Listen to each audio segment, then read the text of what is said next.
दरमियान में। अब यहाँ पर ये वाला जो हमारे पास इलेक्ट्रॉन पेयर है, इलेक्ट्रॉन्स का ये जो जोड़ा है, ये इस न्यूक्लियस, ये वाला जो न्यूक्लियस है हाइड्रोजन का, ये भी इसको कंट्रोल कर रहा है, और ये वाला न्यूक्लियस जो है ये भी इसको कंट्रोल कर रहा है। तो ये जो पेयर है ये अब दोनों के साथ शेयर हो रहा है। तो ये हमारे पास होता है कोवलेंट बॉन्ड। म्यूचुअल शेयरिंग हो रही है, इस तरह से हम इसको कोवलेंट बॉन्ड कह देते हैं। फर्दर हम इसकी एग्जांपल देखते हैं CH4 के साथ। तो CH4 देखते हैं, हमारे पास कार्बन है, कार्बन के वैलेंस शेल में होते हैं 4 इलेक्ट्रॉन्स। तो हमें पता है ऑक्टेट रूल के मुताबिक कार्बन ने अपने 8 इलेक्ट्रॉन्स अपने वैलेंस शेल में कंप्लीट करने हैं। तो ये क्या करेगा, इसे 4 इलेक्ट्रॉन्स चाहिए, तो कोई अपना 4 इलेक्ट्रॉन तो इसको देगा नहीं, तो फिर ये क्या करेगा, ये कहेगा कि भाई शेयरिंग कर लो। तो हाइड्रोजन आएगा, वो इसके साथ शेयरिंग करने के लिए तैयार हो जाएगा। तो हमारे पास है 4 हाइड्रोजन लेते हैं, 1 कार्बन है और 4 हमारे पास हाइड्रोजन है। हर हाइड्रोजन के पास 1 इलेक्ट्रॉन मौजूद है। तो ये क्या होगा, यहाँ पर कार्बन जो है इसके साथ 4 कोवलेंट बॉन्ड बना लेगा। ठीक हो गया। अब देखें, ये 1 इलेक्ट्रॉन पेयर, ये 1 इलेक्ट्रॉन पेयर, ये 1 इलेक्ट्रॉन पेयर और ये 1 इलेक्ट्रॉन पेयर, टोटल हो जाएंगे 8 इलेक्ट्रॉन्स कार्बन के, और 2-2 इलेक्ट्रॉन जो है वो हाइड्रोजन के हो जाएंगे। हाइड्रोजन डुप्लेट रूल को फॉलो करता है। ये हो गया CH4। CH4 में कार्बन जो है 4 कोवलेंट बॉन्ड बना रहा है। फर्दर हम देखते हैं क्लोरीन का मॉलिक्यूल किस तरह से बनता है। जाहिर सी बात है, क्लोरीन एलिमेंटल फॉर्म में रहती नहीं है, ये जो है एक दूसरे के साथ मॉलिक्यूल बनाएगी, क्योंकि हर जो एटम है वो स्टेबिलिटी की तरफ जाता है, और स्टेबिलिटी के लिए उसके वैलेंस शेल में ऑक्टेट का कंप्लीट होना जरूरी है। हमें पता है कि क्लोरीन का जो एलिमेंट है इसके वैलेंस शेल में मौजूद होते हैं 7 इलेक्ट्रॉन। ये हमारे पास एक एलिमेंट, और ये है हमारे पास दूसरा इसका एलिमेंट, इसके भी 7 इलेक्ट्रॉन जो है ये मौजूद है यहाँ पे। अब ये वाला जो होगा ना, ये वाला 1 इलेक्ट्रॉन और ये वाला इलेक्ट्रॉन, इसको शेयर किया जाएगा, बाकी को शेयर नहीं किया जाएगा। तो ये जब शेयर करेंगे तो इनके दरमियान में कुछ इस तरह से एक सिंगल कोवलेंट बॉन्ड जो है वो बन जाएगा। तो ये था कुछ एग्जांपल्स। और कोवलेंट बॉन्ड क्या होता है। अब फर्दर हम कोवलेंट बॉन्ड की जो है वो टाइप्स पढ़ते हैं, types of covalent bond. Basically हमने कोवलेंट बॉन्ड की 3 टाइप्स पढ़ी हैं, which are on the basis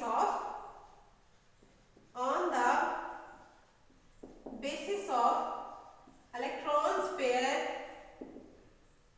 electron pairs की बेसिस पर हमने इसकी 3 टाइप्स पढ़ी हैं। वो थी हमारे पास सिंगल कोवलेंट बॉन्ड,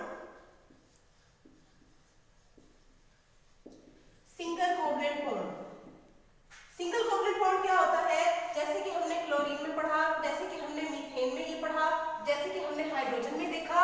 तो यहाँ पर सिंगल कोवलेंट बॉन्ड पाया जा रहा है, यानी कि single pair of electron is shared. Single pair जो है वो इलेक्ट्रॉन का शेयर किया जाता है आपस में। ठीक है, तो इस तरह से ये होगा हमारे पास सिंगल बॉन्ड। इसको हम एक लाइन से शो करेंगे। हमने इसके अलावा जो है इसकी जो सेकेंड टाइप है वो है double covalent bond. Electron pair के बेसिस पर हम देख रहे हैं, नंबर ऑफ इलेक्ट्रॉन पेयर की बेसिस पर। तो ये हो जाएगा हमारे पास डबल कोवलेंट बॉन्ड।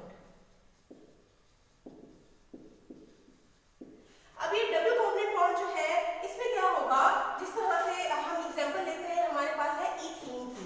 तो इथीन की एग्जांपल लेते हैं, तो ये हमारे पास कार्बन के दरमियान में डबल बॉन्ड होता है। यहाँ पर 2 हाइड्रोजन अटैच है, यहाँ पे 2 हाइड्रोजन अटैच है। हम यहाँ पर इसकी थोड़ा सा ड्रा करके देखते हैं।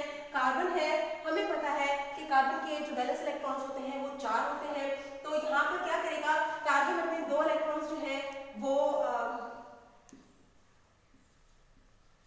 इस तरह से अलाइनमेंट इनकी होगी। ये दूसरा कार्बन है, यहाँ पर क्या होगा कि ये एक दूसरे के करीब आएंगे, और यहाँ पर ये 2 इलेक्ट्रॉन ये इसके साथ शेयर कर देगा अपने, और ये अपने 2 इलेक्ट्रॉन इसके साथ शेयर कर देगा। तो दरमियान में ये 2 पेयर ऑफ इलेक्ट्रॉन होंगे। तो 2 पेयर ऑफ इलेक्ट्रॉन होंगे, तो एक पेयर के दरमियान एक बॉन्ड होता है, तो 2 पेयर होंगे तो 2 बॉन्ड बन जाएंगे। यहाँ पर जो है हाइड्रोजन अपना 1 इलेक्ट्रॉन लेके आएगा, और इसी तरह से ये वाला हाइड्रोजन अपना बॉन्ड लेके अपना इलेक्ट्रॉन लेके आ रहा है। यहाँ पर भी इलेक्ट्रॉन पेयर जो है वो बन रहा है, तो यहाँ पर सिंगल कोवलेंट बॉन्ड बन रहा है। सो हमने यहाँ पर देखा था डबल बॉन्ड। तो जब 2 पेयर ऑफ इलेक्ट्रॉन शेयर होंगे तो उसको हम कहेंगे डबल बॉन्ड। इसी तरह से अगर यहाँ पर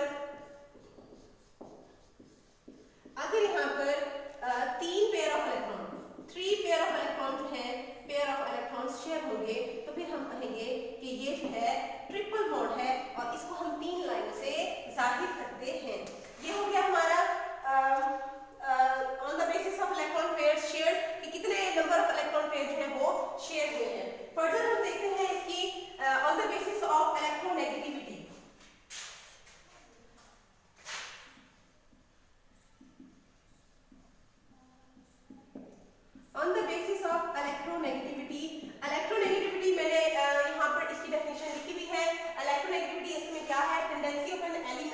attract the shared pair of electron towards itself.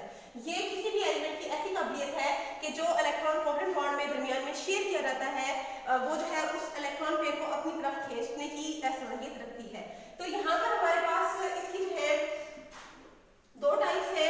Number एक पे है जी non polar covalent bond, non polar covalent bond, और नंबर दो पे है जी पोलर कोवलेंट बॉन्ड।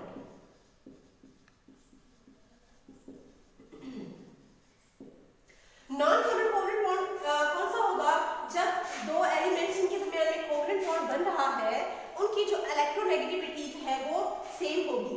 बॉन्डेड जो एटम्स हैं, bonded atoms have same electronegativity, have same electronegativity, दोनों की इलेक्ट्रोनेगेटिविटी जो है वो सेम होगी।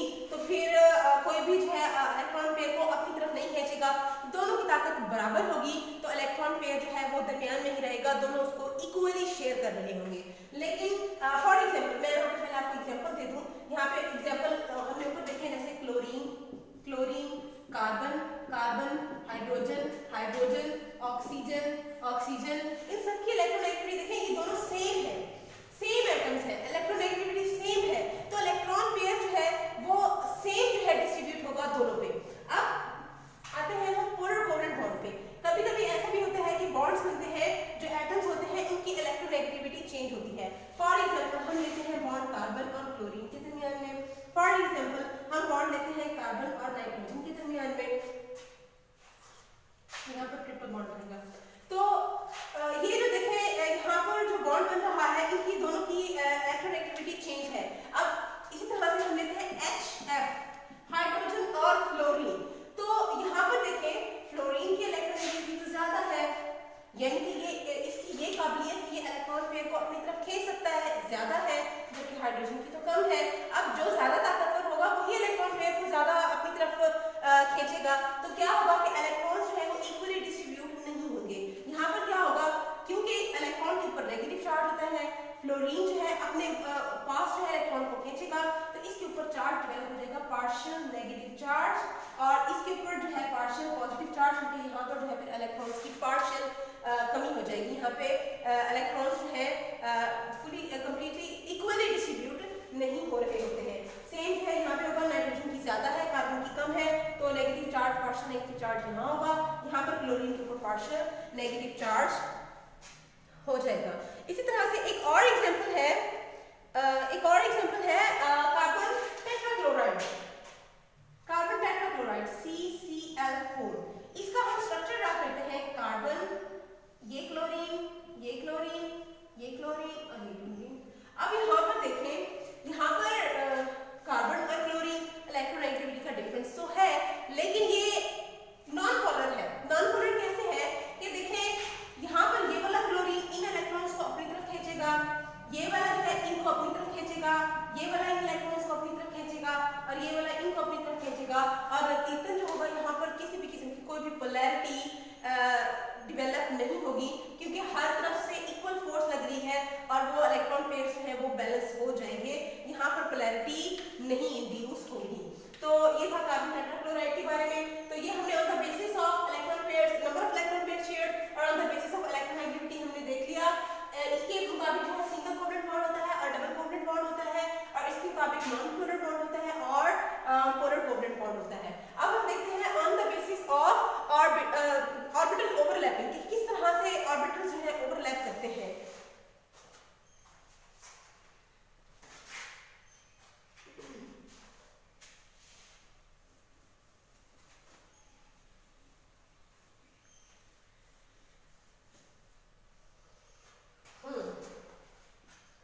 On the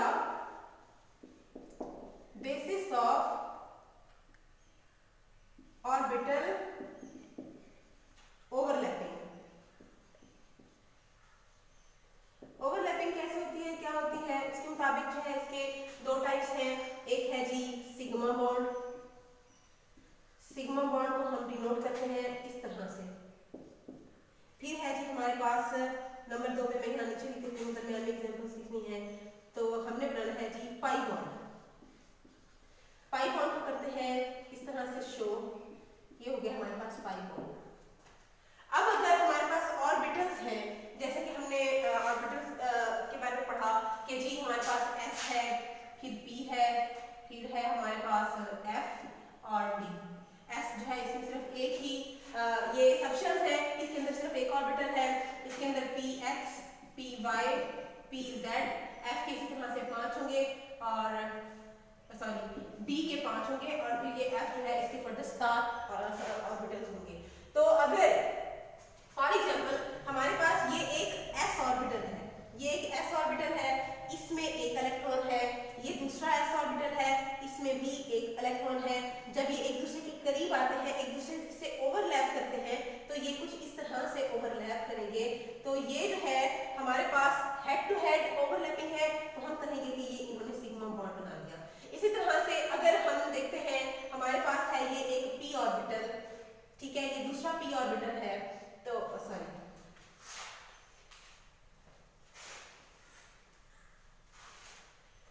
ये एक p ऑर्बिटल है और ये हमारे पास एक दूसरा p ऑर्बिटल है। इन्होंने एक दूसरे के साथ ओवरलैपिंग की, हेड टू हेड ओवरलैपिंग की इन्होंने कि इसकी ये वाली साइड जो है इसके साथ आकर जो है ओवरलैप होगी, तो ये कुछ इस तरह से ओवरलैपिंग होगी। ये होगा sigma bond, sigma covalent bond, ये कोवलेंट बॉन्ड की टाइप है। तो ये हमारे पास इस तरह से सिग्मा बॉन्ड बन जाएगा जब ये हेड टू हेड ओवरलैपिंग होगी। अगर ये सेम प्लेन में होंगे तभी हेड टू हेड ओवरलैपिंग हो सकेगी। तो ये इस तरह से जो है बॉन्ड बनेगा, तो ये होता है सिग्मा बॉन्ड। और सिग्मा बॉन्ड जो है जितनी ज्यादा ओवरलैपिंग होगी उतना ज्यादा बॉन्ड स्ट्रांग होगा। लेकिन अब अगर बात आती है पाई बॉन्ड पे, तो पाई बॉन्ड किस तरह से होता है? ये तो था हेड टू हेड ओवरलैपिंग, ये है side to side, side to side overlapping होती है। साइड टू साइड ओवरलैपिंग कैसे होती है? फॉर एग्जांपल ये है हमारे पास एक p ऑर्बिटल, इसी तरह से ये भी p ऑर्बिटल है। अब इनके हाइट्स तो ये है, लेकिन ये है इनकी साइड्स। तो ये साइड टू साइड जब ओवरलैपिंग होगी तो ये एक दूसरे के साथ इस तरह से इलेक्ट्रॉन्स को जो है वो शेयर करेंगे। तो ये हमारे पास कुछ इस तरह से बॉन्ड बन जाता है। फॉर एग्जांपल ये एक कार्बन है, ये कार्बन का p ऑर्बिटल है, ये दूसरे कार्बन का p ऑर्बिटल है। तो ये जब एक दूसरे के साथ बॉन्ड बनाएंगे तो हाफ बॉन्ड जो है वो इधर होगा इसका और हाफ पाई बॉन्ड यहाँ होगा। ये जो लाइन है ना, ये जो एक्सिस है, यहाँ पर पाई ऑर्बिटल के जो इलेक्ट्रॉन्स हैं वो मौजूद नहीं होंगे। हाफ ऑर्बिटल ऊपर होगा, हाफ बॉन्ड पाई बॉन्ड, और ये होगा हाफ पाई बॉन्ड निचली साइड पर होगा। तो ये हमारे पास बन जाएगा पाई बॉन्ड। अगर यहाँ पर जो है, यहाँ पर एक इलेक्ट्रॉन है, यहाँ पर एक इलेक्ट्रॉन है, तो ये हो जाएगा सिंगल बॉन्ड। लेकिन अगर यहाँ पर एक इलेक्ट्रॉन है, यहाँ है और यहाँ भी है और यहाँ भी है, तो ये जो है आपस में जब बॉन्ड को शेयर करेंगे तो फिर ये बन जाएगा डबल बॉन्ड। और अगर इसी तरह से तीन इलेक्ट्रॉन्स होंगे तो फिर ये यहाँ पे ट्रिपल बॉन्ड बन जाएगा। तो ये था सिग्मा बॉन्ड और पाई बॉन्ड। पाई बॉन्ड और सिग्मा बॉन्ड को हम फर्दर वैलेंस बॉन्ड सीरीज में इसको मजीद डिस्कस करेंगे। तो आज के लिए जो है बस इतना ही था। इसके अलावा जो है कोऑर्डिनेट कोवलेंट बॉन्ड के बारे में भी हमने देखा है। कोऑर्डिनेट कोवलेंट बॉन्ड क्या होता है?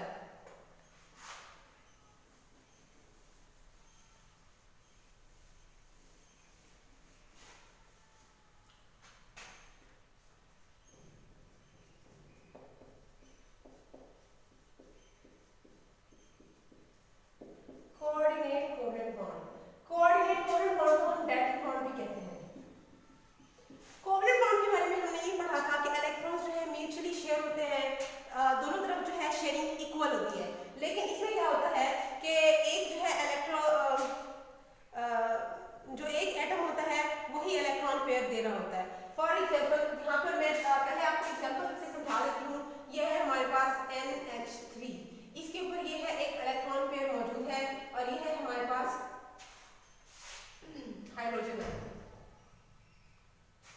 हाइड्रोजन आयन को इलेक्ट्रॉन्स की जरूरत है और यहाँ पर ये नाइट्रोजन जो है इसके ऊपर ये इलेक्ट्रॉन पेयर मौजूद है। तो ये क्या करेगा, अपना इलेक्ट्रॉन पेयर जो है वो हाइड्रोजन को दे देगा और ये जो हमारे पास बॉन्ड बनेगा ये होगा ये वाला बॉन्ड। ये बॉन्ड जो है ये होगा हमारे पास कोऑर्डिनेट कोवलेंट बॉन्ड या डेटिक बॉन्ड। अब हमने यहाँ पे देखे सिंगल लाइन लगाई, यहाँ पर सिंगल लाइन लगाई, यहाँ पर सिंगल लाइन लगाई, लेकिन यहाँ पे मैंने लगाया एरो। तो इसका मतलब ये है कि कोऑर्डिनेट कोवलेंट बॉन्ड को हम एरो से शो करते हैं और एरो होता है डोनर से एक्सेप्टर की तरफ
ऑक्सोनियम। ठीक है, इसी तरह से अगर इस तरह का हमारे पास कंपाउंड हो, ऑर्गेनिक कंपाउंड, ये भी हाइड्रोजन को अपना ये वाला इलेक्ट्रॉन पेयर डोनेट कर सकते हैं। तो ये जो है कुछ इस तरह से हमारे पास बन जाएगा। इसको भी हम कहेंगे ऑक्सोनियम आइन। ये जो है ये जो है कोऑर्डिनेट कोवलेंट बॉन्ड है हाइड्रोजन के साथ। तो ये था कोऑर्डिनेट कोवलेंट बॉन्ड, जो कि कोवलेंट बॉन्ड की एक किस्म है, लेकिन इसमें इलेक्ट्रॉन पेयर जो है वो डोनेट किया जाता है सिर्फ एक एटम की तरफ से। तो आज के लिए बस इतना ही, जिसमें हमने आज हमने पढ़ा कोवलेंट बॉन्ड के बारे में, कोवलेंट बॉन्ड की तारीफ पढ़ी, फिर हमने इसकी टाइप्स पढ़ी। On the basis of number of electron pairs shared हमारे पास टाइप्स थी 3, single bond, double bond, triple bond. On the basis of electronegativity 2 types थी हमारे पास, पोलर और non polar covalent bond. On the basis of alignment of the orbitals और the overlapping of orbitals, वो थी हमारे पास pi bond और sigma bond.